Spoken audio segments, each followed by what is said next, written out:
افسانہ بندوق موجد کی کہانی۔ یہ اس شخص کی کہانی ہے جس نے بندوق دوسری دفعہ ایجاد کی تھی۔ یہاں لفظ دوسری دفعہ وضاحت طلب ہے۔ دراصل جب سینکڑوں برس پہلے بارود ایجاد ہوا تو کچھ عرصہ بعد بندوق بھی ایجاد ہو گئی، لیکن جس شخص کی کہانی یہاں بیان کی جا رہی ہے وہ ایک ایسے دور دراز علاقے کا مکین تھا جہاں بندوق کے بارے میں صرف یہ اطلاع پہنچی تھی کہ اب کوئی ایسی شے ایجاد ہو گئی ہے جو تیر کمان نہیں ہے، لیکن اس سے انسان بہت دور کھڑا ہو کر بھی اپنے مخالف پر کاری حملہ کر سکتا ہے۔ اس علاقے کے لوگ اس بارے میں سوچتے کہ ایسے بلا کیسے ممکن ہے۔ وہ قہوہ خانوں میں گھنٹوں اس پر بحث کرتے، لیکن انہیں کچھ سمجھ نہ آتی۔ بندوق کے متعلق ساری باتیں ان سوداگروں نے پہنچائی تھیں جو کریا سامان بیچنے جاتے تو شہر شہر کی خبریں بھی ایک جگہ سے دوسری جگہ منتقل کرتے جاتے۔ انہی کے ذریعے بندوق کے بارے میں بھی ایسی ٹوٹی پھوٹی باتیں اس علاقے تک پہنچ گئی تھیں جہاں وہ شخص رہتا تھا جس نے بندوق دوسری دفعہ ایجاد کی تھی۔ وہ شخص جو کسان تھا اور اس کا ایک پاؤں پیدائشی ٹیڑھا اور قد چھوٹا تھا، ایک شام قہوہ خانے میں بیٹھا تھا کہ وہاں اس کی پڑوسی سے لڑائی ہو جاتی ہے۔ اس کا پڑوسی اس سے زیادہ طاقتور اور جوشیلا تھا۔ اٹھا اور اس کے بازوؤں کو اس کی پیٹھ پر باندھ کر اسے قہوہ خانے کے فرش پر پٹخ دیا۔ اس نے اٹھنا چاہا لیکن پاؤں ٹیڑھا ہونے کی وجہ سے پھر پھسل گیا اور فرش پر دھڑام سے گرا تو اس کے پڑوسی نے اس کے منہ پر تھوک دیا۔ وہاں موجود سب لوگ اس کی حالت زار پر ہنسنے لگے۔ اسے ایسا محسوس ہوا جیسے وہ ایک بونا ہے یا شاید اس سے بھی کہیں چھوٹا، اور ان سب لوگوں کو زمین کی پرتوں سے دیکھ رہا ہے۔ اس نے سوچا کہ کاش اس کے بازوؤں میں یکدم ایسی طاقت بھر جائے جس سے وہ اپنے پڑوسی کو اٹھا کر قہوہ خانے سے باہر پھینک دے، لیکن اسے اپنے کمزور جسم کے بارے خوب معلوم تھا۔ وہ آہستگی سے پنجوں کے بل اٹھا اور اپنے پڑوسی کو گھورتے ہوئے بغیر کچھ کہے قہوہ خانے سے باہر چلا گیا۔ اس کی بیوی جو اس سے بے حد محبت کرتی تھی اس کے رات جلد گھر آ جانے کی وجہ سے کچھ حیران ہوئی تھی، کیونکہ کافی عرصہ ہوا وہ آدھی رات سے پہلے گھر نہ لوٹتا تھا۔ سب خیریت تو ہے؟ اس کی بیوی نے پوچھا۔ اس نے کوئی جواب نہ دیا اور سیدھا چارپائی پر لیٹ کر آسمان کو گھورنے لگا۔ پھر اس سے اگلے کئی روز تک وہ گھر سے نہ نکلا اور نہ بیوی سے کوئی بات کی۔ بس جب بھوک لگتی تو کھانا کھا لیتا اور پھر سیدھا لیٹ کر آسمان کی جانب دیکھنے لگ جاتا اور سوچتا رہتا کہ کیسے وہ اپنے پڑوسی سے بدلہ لے سکتا ہے جبکہ اس کا جسم کمزور ہے۔ کئی بار اسے خیال آیا وہ اسے دور کھڑا ہو کر پتھر دے مارے اور وہاں سے بھاگ جائے، لیکن وہ ٹیڑھے پاؤں کی وجہ سے بھاگ نہیں سکتا تھا۔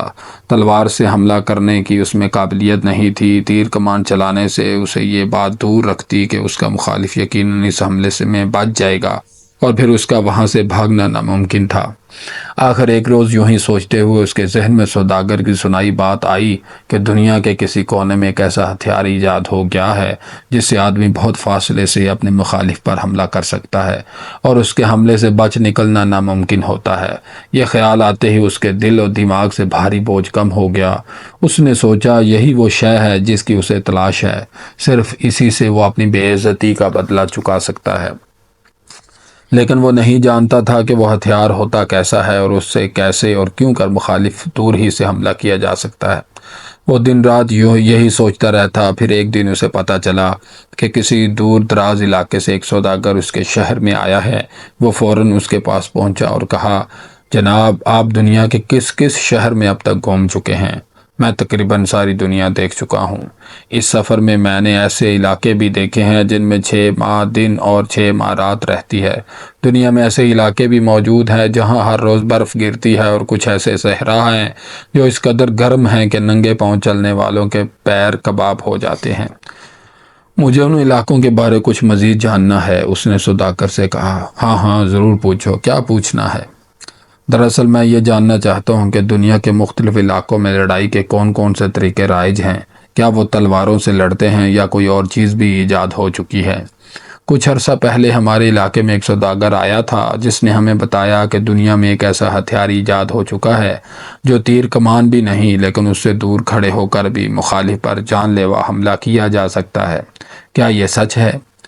ہاں ہاں بالکل ایسا ہے، تم بندوق کی بات کر رہے ہو، جو ایسا ہتھیار ہے جس سے آپ اپنے مخالف پر بہت دور سے شدید حملہ کر سکتے ہو، لیکن اس کے چلنے کا شور اس قدر زیادہ ہوتا ہے کہ آدمی کے کان بند ہو جاتے ہیں۔ میں تمہیں بتا نہیں سکتا کہ بندوقوں سے کس قدر شور نکلتا ہے اور وہ کتنی خطرناک ہیں۔ ادھر گولی چلی اور ادھر دشمن ختم۔ سوداگر کی یہ بات سن کے ذہن میں اٹک گئی، ایسی ہی کس چیز کا تو وہ متلاشی تھا۔ اوہ اچھا، کیا آپ مجھے یہ بتا سکتے ہیں وہ بندوق ہوتی کیسی ہے، یعنی اس کی شکل کیسی ہوتی ہے؟ بالکل سیدھی ایسے، سوداگر نے ہاتھ اور بازو سے اشارہ کیا۔ اگر آپ زمین پر بندوق کی شکل بنا کر دکھا دیں تو بڑی مہربانی ہوگی، اس نے سوداگر کی منت کی۔ ہاں ہاں کیوں نہیں، یہ کہہ کر سوداگر نے آپ پاس پڑا لکڑی کا ایک ٹکڑا اٹھایا اور زمین پر چند لائنیں کھینچ کر ایک شکل بنائی۔ یہ دیکھو، ایسی ہوتی ہے بندوق، یہ لمبی لکیر اس کی نالی ہے، اسی سے گولی باہر نکلتی ہے اور اس بٹن کو دباتے ساتھ ہی گولی سیدھی مخالف کو جا لگتی ہے۔ اور یہ جو چھوٹی چھوٹی چیزیں تمہیں نظر آ رہی ہیں، یہ ہیں وہ بارود سے بھری گولیاں جو بندوق میں ڈالی جاتی ہیں۔ دوسری دفعہ بندوق کا موجد آنکھیں پھاڑے اس تصویر کو غور سے دیکھ کر یاد کرنے لگا۔ وہ کافی دیر وہیں زمین پر بیٹھا رہا، حتیٰ کہ سوداگر وہاں سے اٹھ کر چلا گیا، لیکن وہ بیٹھا رہا یہاں تک کہ وہ تصویر اس کے ذہن میں نقش ہو گئی۔ اس کے بعد کی کہانی کچھ عجیب سی ہے۔ وہ آدمی گھر آ کر خود کو ایک کمرے میں بند کر لیتا ہے۔ اس کی بیوی اس سے بات کرنے کو ترستی رہتی، لیکن وہ کوئی جواب نہ دیتا اور کمرے میں بند رہتا۔ کبھی اپنے کھیتوں کی جانب رخ نہ کرتا۔ گھر میں فاقوں کی نوبت آ گئی تو اس کی بیوی نے علاقے میں بھیک مانگنی شروع کر دی۔ وہ گھر گھر جا کر روٹی اکٹھی کرتی، خود بھی کھاتی اور شخص کو بھی کھلاتی کہ جس سے وہ بے حد محبت کرتی تھی، اور یہ محبت ہی تھی جس کی وجہ سے وہ اب تک اس کے ساتھ رہتی آئی تھی۔ حالانکہ اس کے شوہر نے اس سے بولنا کئی مہینوں سے ترک کر رکھا تھا، بلکہ وہ تو اب دنیا میں کسی سے بھی کوئی بات نہیں کرتا تھا۔ علاقے کے لوگوں کی یادداشت سے وہ آہستہ آہستہ اپنے ٹیڑھے پاؤں سمیت غائب ہونے لگ گیا۔ اس کمرے میں اس کے پاس چند اوزار، پتھر، لوہے اور لکڑی کے ٹکڑے تھے، اور وہ دن رات ان کی مدد سے بندوق بنانے کی کوشش کرتا رہتا تھا۔ جب اسے کسی چیز کی ضرورت محسوس ہوتی تو وہ گھر سے باہر مزید ایسی چیزیں ڈھونڈنے نکلتا تھا جس سے بندوق بنائی جا سکتی تھی، لیکن تب بھی وہ کسی سے کچھ گفتگو نہ کرتا۔ اس کے سر اور داڑھی کے بال بڑھ گئے تھے۔ اس کی بیوی اسے کمرے کی کھڑکی سے حیرت و پریشانی سے دیکھ کر سوچا کرتی تھی کہ یہ شخص اس آدمی سے کتنا مختلف ہے کہ جس کے ساتھ اس نے شادی کے پہلے 10 سال گزارے تھے۔ اولاد نہ ہونے کے باوجود اس کے شوہر نے دوسری شادی نہیں کی تھی۔ وہ دن بھر بھیک مانگتی اور رات کو سوتے میں خوابوں میں رسیوں کی گرہیں کھولتی رہتی۔ بہت سال جب وہ اپنے تاریک کمرے میں تجربے کرتا رہا تو ایک روز ایسی بندوق بنانے میں کامیاب ہو گیا جس سے مخالف پر دور ہی سے حملہ کیا جا سکتا تھا۔ جب اس نے بندوق دوسری دفعہ ایجاد کر لی تب بہت خوش ہوا، لیکن معذرت کے ساتھ میں آپ کو یہاں بتاتا چلوں کہ وہ بھول گیا تھا کہ وہ کون ہے اور اس بندوق کو بنانے کا مقصد کیا تھا۔